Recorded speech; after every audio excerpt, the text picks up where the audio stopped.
आज हम बात करेंगे class 10th chapter number 9th that is some applications of trigonometry के बारे में। पहले वीडियो में हमने फर्स्ट 4 क्वेश्चन डिस्कस किए थे। आज हम बात करेंगे क्वेश्चन नंबर 5 से आगे। क्वेश्चन नंबर 5 कहता है kite is flying at a height of 60 meter above the ground, यानी एक काइट है जो 60 meter above the ground fly कर रहा है।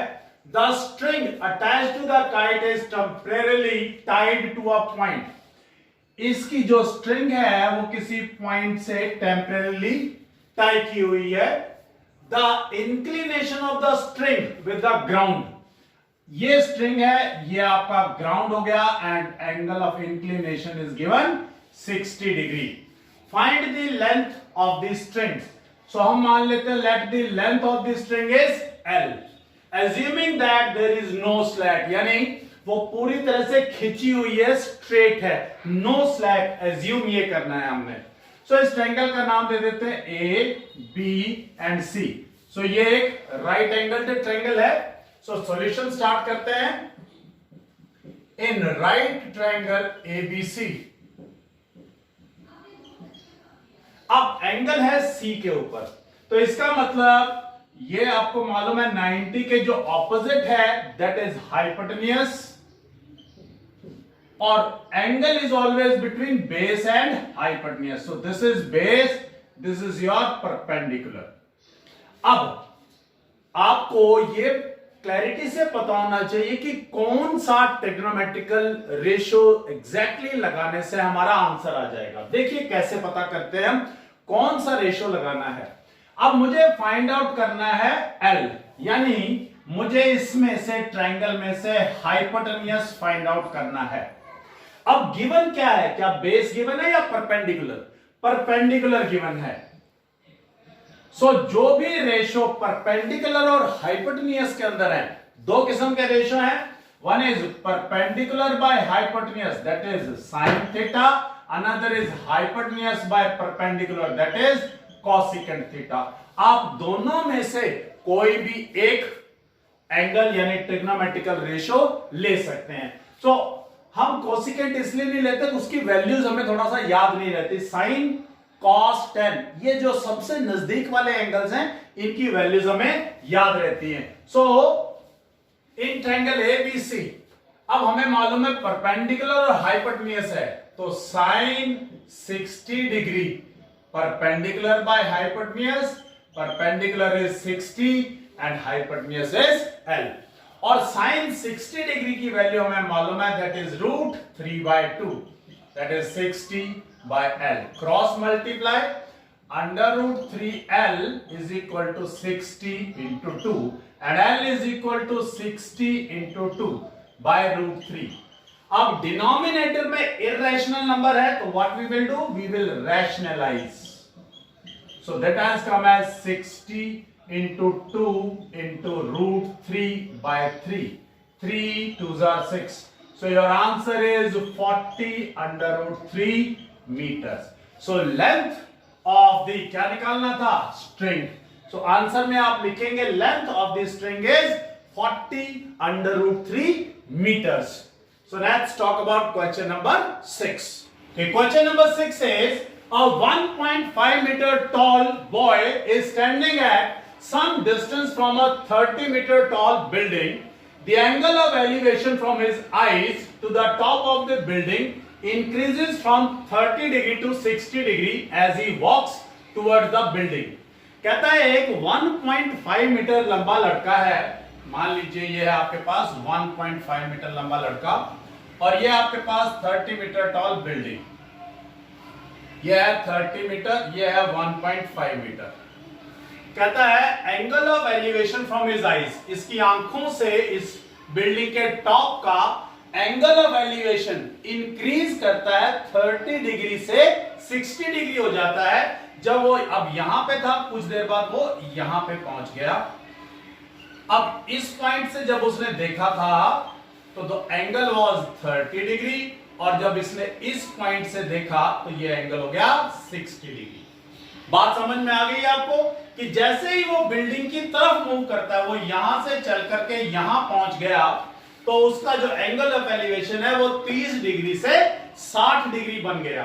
Find the distance he walk toward the building. कहता है ये बताओ कि वो बिल्डिंग की तरफ कितना डिस्टेंस चला। मैं मान लेता हूं वो बिल्डिंग की तरफ डिस्टेंस चला x, तो ये x है, ये भी x है, इसका नाम देते हैं y, तो ये भी y है। अब यहां से लेकर के यहां तक ये था 30 मीटर, और यहां से यहां तक है ये 1.5 मीटर।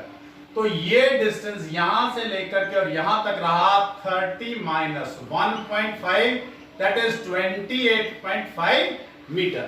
इसका नाम दे देते हैं A B C D E F G, whatever name you want to give, कोई इसमें कंफ्यूजन नहीं है। So now let's move to the solution. इस फिगर को देखते हुए हम सॉल्यूशन करेंगे। सो पहले ट्रायंगल उठा लेते हैं। In triangle ABC, in right triangle, ये एंगल 90 डिग्री का होगा, पक्की बात है। In right triangle ABC, right angle triangle ABC के अंदर, अब आपको याद है कि angle is always between base and hypotenuse. तो जो ये एंगल 60 डिग्री का ले रहे हैं, तो ये आपका बेस हो गया, ये आपका हाइपोटेन्यूज हो गया, ये परपेंडिकुलर। अब हमें रेशियो कैसे लेना था, हमें ये चीज फाइंड आउट करनी है, और ये गिवन है, यानी परपेंडिकुलर और बेस के बीच में रेशियो लेना है। परपेंडिकुलर और बेस के बीच में दो रेशियोज हैं, one is tangent which is perpendicular by base, another is cot which is base by perpendicular. तो आपकी मर्जी, आप क्या लेना चाहते हैं। I am going to take tangent here. Tangent of 60 degrees perpendicular by base, और इस केस में परपेंडिकुलर कितना है 28.5, very good, divided by base, base is y, और टेंजेंट 60 की वैल्यू है √3, 28.5 by y, cross multiply √3y is equal to 28.5 and y is equal to 28.5 by √3। इसको बोल दिया इक्वेशन नंबर 1। क्यों मैं इसको रैशनलाइज यहां पे क्यों नहीं कर रहा, बिकॉज मुझे y नहीं चाहिए, मेरा आंसर है x। सो हमने पहले पार्ट से y निकाल लिया, अब सेकंड पार्ट से हम x निकालने की कोशिश करेंगे, और अगर उस केस के अंदर डिनोमिनेटर में कोई इर्रेशनल नंबर आएगा तो हम उसको जरूर रैशनलाइज करेंगे। तो अब ट्रायंगल उठाते हैं। इन राइट ट्रायंगल ABD, अब यहां पर एंगल है 30 डिग्री, तो tangent of 30 degree that is also perpendicular by base, and here perpendicular is 28.5 meters and base is x plus y, that is 28.5 upon x plus y, और tangent 30 की value है 1 by √3, 1 by √3 is equal to 28.5 upon x plus y. Now we'll cross multiply. X plus y has come as 28.5 under √3. But from equation number 1, we can put the value of y. So this will come as x plus 28.5 by √3 is equal to 28.5 under √3. So it is in addition, उधर जाएगा तो subtraction में। x is equal to 28.5 √3 minus 28.5 by √3. So your LCM is √3, that has come as 28.5 into 3 minus 28.5. X is equal to 28.5 common, 3 minus 1 by √3, and x is equal to 28.5 into 2 by √3. अब x की value निकालनी थी और denominator में √3 है, so we will rationalize under √3 by under √3. That has come 28.5 into 2 into √3 by 3. 3 9s are 27 and 3 5s are 9.5 into 2 is 19. So your answer has come as 19 under √3 meter.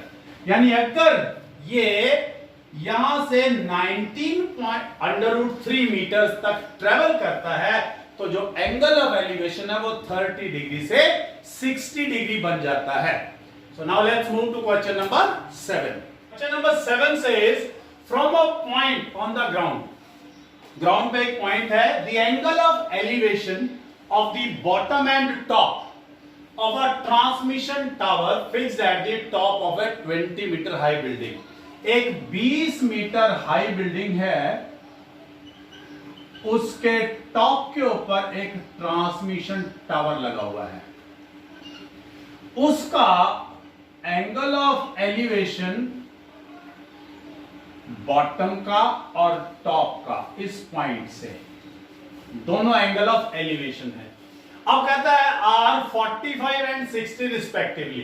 तो पहले यहां पर बॉटम है तो पहले 45, यानी बॉटम का एंगल है 45 और टॉप का है 60 degree. Find the height of the tower. तो मैं मान लेता हूं let height of the tower is h।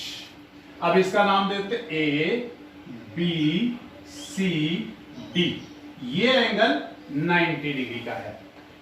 अब देखिए आपके पास दो राइट ट्रायंगल आ गए, एक तो आ गया ACD और एक आ गया BCD। अब ये चीज गिवन नहीं है तो मैं क्या कहता हूं, इसको बोल देते हैं हम x। सॉल्यूशन करते हैं इन ट्रायंगल ACD। अब ACD के अंदर देखें एंगल कितने डिग्री का, 60 डिग्री का। ये है x, ये है हमारे पास h plus 20।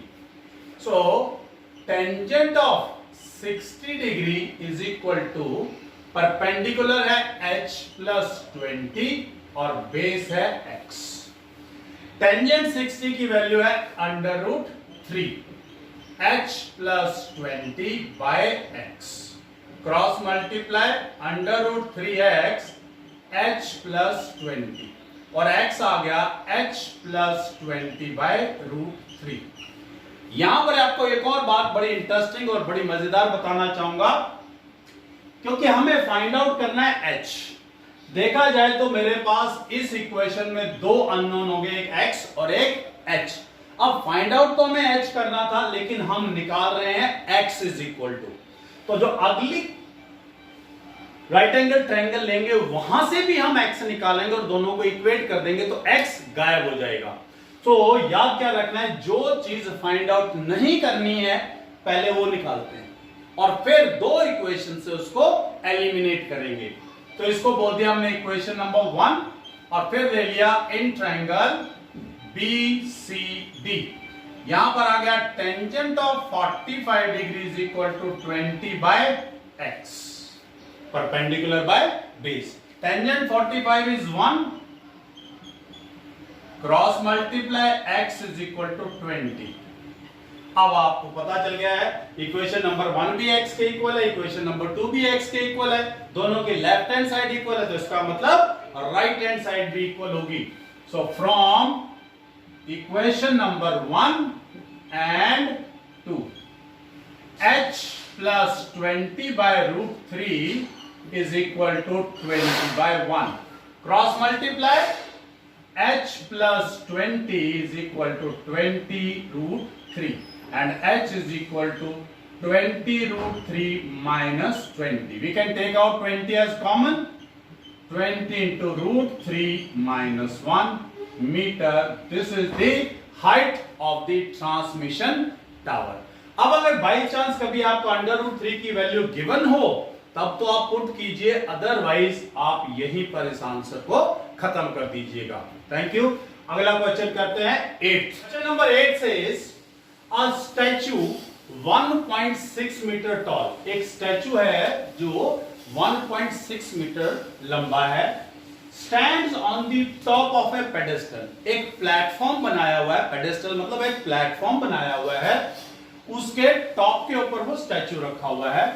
From A point on the ground, ground से एक पॉइंट से the angle of elevation of the top of the statue, statue के टॉप को देखा एक पॉइंट ग्राउंड से, उसका जो एंगल ऑफ एलिवेशन है वो 60 डिग्री है।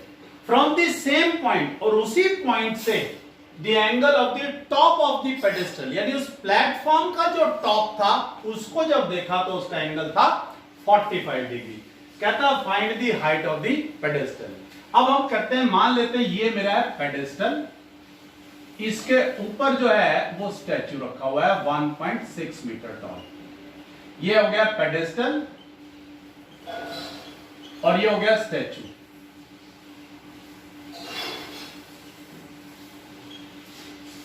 किसी एक पॉइंट से पहले उसने टॉप ऑफ द स्टैचू को देखा,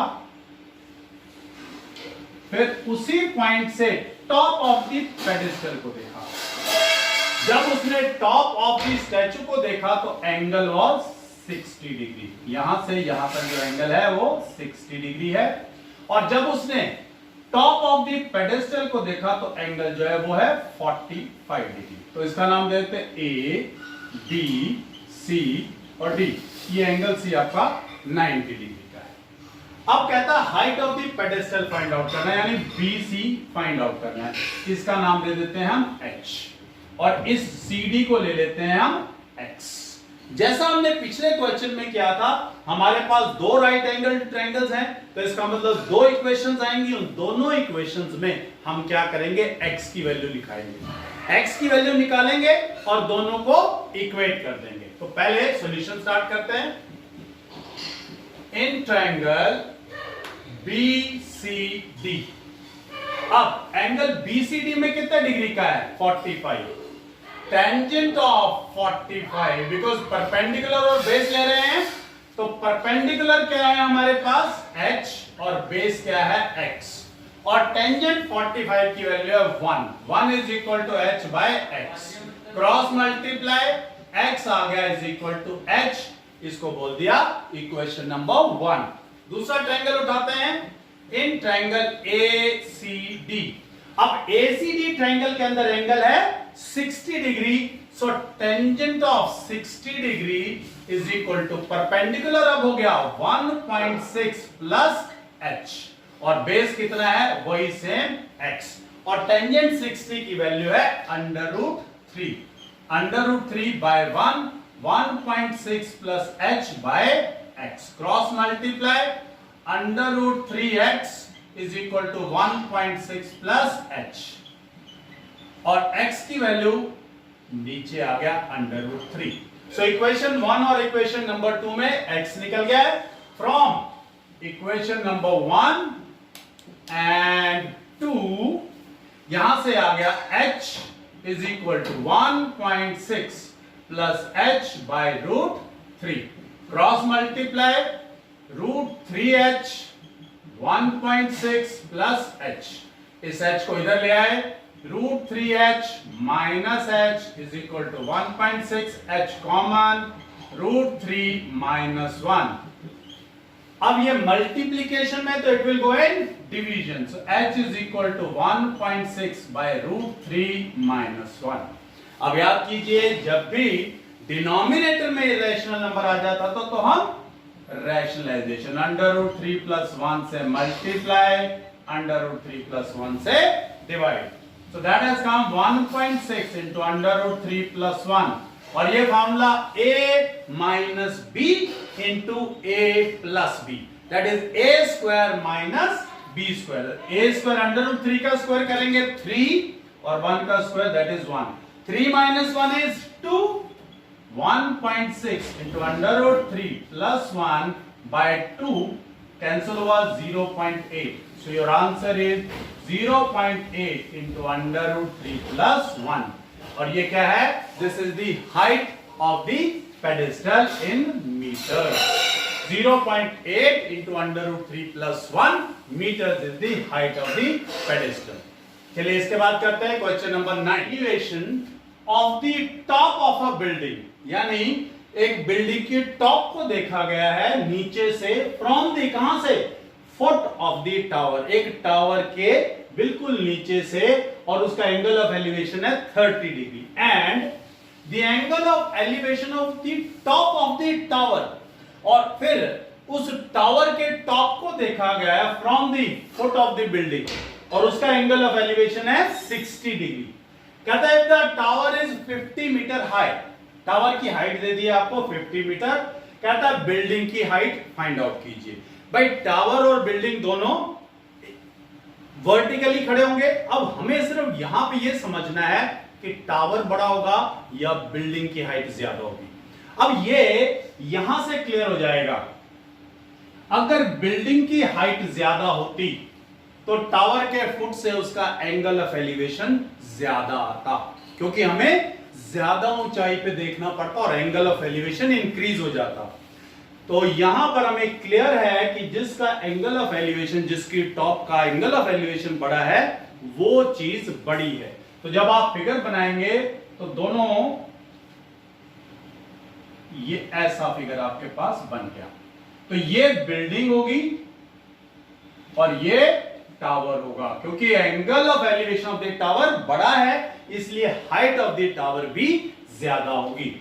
उसने कहा है कि फुट ऑफ द टावर से जब बिल्डिंग के टॉप को देखा जाता है तो एंगल इज 30 डिग्री, और जब बिल्डिंग के फुट से टावर के टॉप को देखा जाता है then the angle is 60 degree.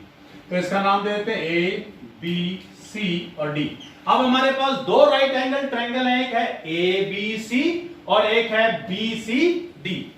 अब ये हमें गिवन है 50 मीटर, ये हमें फाइंड आउट करना है एच। तो जो बीसी कॉमन है दोनों में, उसको हम सपोज कर लेते हैं एक्स। अब ये सेम क्वेश्चन पिछले क्वेश्चन जैसा हो गया, दो राइट एंगल ट्रायंगल्स हैं और दोनों के अंदर से हमें एक चीज फाइंड आउट करनी है। ये कॉमन पार्ट था एक्स, वेरिएबल हो गए दो, एक्स नहीं निकालना है तो दोनों इक्वेशंस में हम क्या करेंगे, we will find out the value of x और इक्वेट कर देंगे। तो सॉल्यूशन स्टार्ट करते हैं। इन ट्रायंगल ए बी सी, सो अब यहां से क्लैरिटी से देखेंगे A B C, angle is 60 degree, यानी ये है बेस, ये है हाइपोटेन्यूज और ये है परपेंडिकुलर। सो परपेंडिकुलर गिवन है, बेस फाइंड आउट करना है। तो हमारे पास परपेंडिकुलर और बेस का रेशियो आया। परपेंडिकुलर और बेस या तो कॉट में ले सकते हैं या टेंजेंट में। तो हम किस में ले रहे हैं, टेंजेंट में। टेंजेंट ऑफ 60 डिग्री, क्योंकि मैं क्यों बार बार लगातार टेंजेंट में ले रहा हूं, I could have taken it in cot also और आंसर में कोई बदलाव नहीं आएगा, answer will be exactly the same. सिर्फ इसलिए कि टेंजेंट में हम लगातार लेंगे तो हमें एंगल्स की वैल्यू याद हो जाएंगी। तो टेंजेंट 30 1/√3, टेंजेंट 45 1, टेंजेंट 60 √3, ये तीन वैल्यू से हमारा काम चल जाता है। So tangent 60 is equal to perpendicular by base, perpendicular is 50, base is x। Tangent 60 is √3 by 1 is equal to 50 by x. Cross multiply, √3x is equal to 50 and x is equal to 50 by √3। इसको बोल दिया equation number 1। अब दूसरा triangle उठाते हैं BCD। In triangle BCD, अब यहां पर देखेंगे तो ये रहा एंगल हमारे पास, angle is between base and hypotenuse. तो बेस यही रहा, ये हाइपोटेन्यूज और ये परपेंडिकुलर। तो रेशियो फिर दोबारा से परपेंडिकुलर और बेस का ही लेंगे। तो tangent of 30 degree is equal to perpendicular is h and base is x। और टेंजेंट 30 की वैल्यू है 1/√3। 1/√3 is equal to h by x। Cross multiply, x is equal to √3h। From equation number 1 and 2, दोनों equations को उठाया, यहां से आ गया 50/√3 और यहां से आ गया √3h। Cross multiply, 50 is equal to 3h, √3 into √3 is 3। अब h आ गया आपके पास 50/3 मीटर्स, यानी height of the building is, आप 50/3 लिख सकते हैं, अदरवाइज आप डिवाइड करना चाहें तो आप डिवाइड करके भी कुछ डेसिमल्स के अंदर इसकी, यानी 2 डेसिमल प्लेसेस तक भी निकाल देंगे, that is more than enough. So I hope question number 9 तक आपको क्लियर है। Let's talk about question number 10। Okay, question number 10 says 2 poles of equal heights, दो पोल हैं जो जिनकी हाइट बराबर है, are standing opposite to each other, दोनों एक दूसरे के ऑपोजिट हैं, on either side of a road. Suppose ये आपका रोड है और रोड के दोनों तरफ इक्वल हाइट के दो पोल्स खड़े हैं, दोनों की हाइट सेम है, विच इज 80 मीटर वाइड। तो जो आपका रोड है उसकी जो विड्थ है वो है 80 metre. From a point between them on the road के ऊपर किसी एक पॉइंट से the angles of elevation of the top of the poles, दोनों पोल्स के एंगल ऑफ एलिवेशन 60 और 30 हैं। अब यहां पर एक खास बात आपको समझनी है कि जब कभी भी एंगल बड़ा होगा तो वो पोल के नजदीक होगा, 90 डिग्री की तरफ ज्यादा होगा। और उस पॉइंट, देखिए अगर मैं यहां पर लेता हूं तो जो ये एंगल है और एक ये एंगल है, ऑटोमेटिकली ये आपको नजर आ रहा होगा कि ये एंगल बड़ा है इससे। सो जब कभी भी आपको कोई दो एंगल्स बड़े और छोटे किसी एक पॉइंट से लेने हो तो याद रखना है कि जो 90 डिग्री के नजदीक होगा वो बड़ा होगा और जो 90 डिग्री से दूर होगा वो छोटा होगा।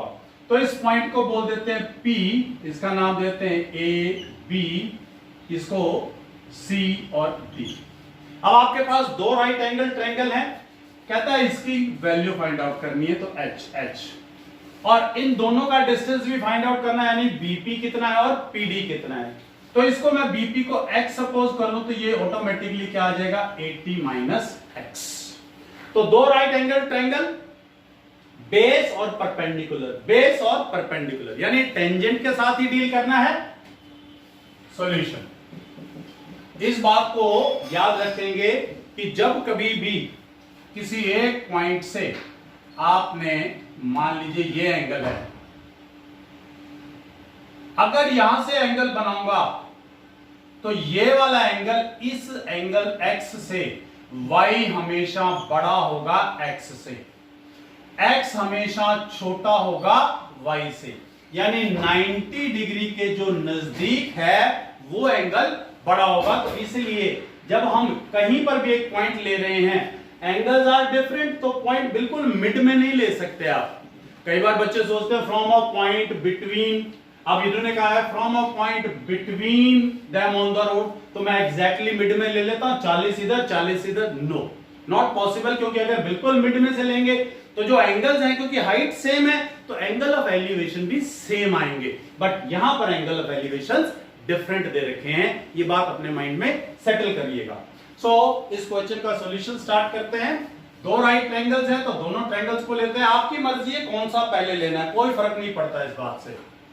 मैं इन ट्रायंगल ABP उठा रहा हूं। अब बेस और परपेंडिकुलर के साथ डील कर रहे हैं तो टेंजेंट के साथ डील कर रहे हैं, means tangent 60 degree is equal to perpendicular that is H और बेस दैट इज X। इसकी वैल्यू है √3 is equal to H by X, cross multiply √3x is equal to H और X आ गया H बाय √3। अब क्योंकि हमें H भी फाइंड आउट करना था तो X भी, यहां पे आपकी मर्जी है, चाहे तो H is equal to value निकाल लीजिए और चाहे X, क्योंकि यहां पर आपको दोनों ही चीजें फाइंड आउट करनी है तो इसलिए यहां पर फर्क नहीं पड़ेगा। लेकिन हम जिस पैटर्न पे चल रहे हैं ताकि हमें वो याद रहे पैटर्न, हम उसी पैटर्न पे चलते रहेंगे ताकि इतनी प्रैक्टिस हो जाए कि वो सिस्टम हमें लर्न हो जाए। तो दूसरा ट्रायंगल उठाते हैं, in triangle CDP, tangent of 30 degree is equal to H by 80 minus X, और टेंजेंट 30 की वैल्यू है 1 by √3 H by 80 minus X, cross multiply 80 minus X is equal to √3 H, इस X को उधर 80 minus √3 H is equal to X। From equation number 1 and 2, equation number 1 and 2 दोनों से X की value को रख दें, H by √3 80 minus √3 H, cross multiply H is equal to 80 √3 minus 3H, ये इधर आ जाएगा H प्लस 3H 80 √3, यानी 4H is equal to 80 √3 and H is equal to 80 √3 by 4, 420, h is equal to 20√3, यानी height of the poles आपके पास आ गई 20√3। अब यहां से इक्वेशन नंबर 1 में से हम x की वैल्यू रख लेते हैं, x is equal to 20√3 by √3। x आ गया आपके पास 20 मीटर, और यानी BP आपके पास आ गया 20 मीटर, PD 80 माइनस 20 दैट इज 60 मीटर। अब आपको क्लियर हो गया होगा कि ये डिस्टेंस हमने बड़ा लिया था तो बड़ा ही आया, ये छोटा लिया था तो छोटा ही आया। सो पहले 10 क्वेश्चन हमने इस एक्सरसाइज के कर लिए हैं, बाकी 6 more questions are left. We'll discuss those questions in the next video. Till then, prepare these questions. If you find any difficulty, please mention it in the comment box. Thank you very much.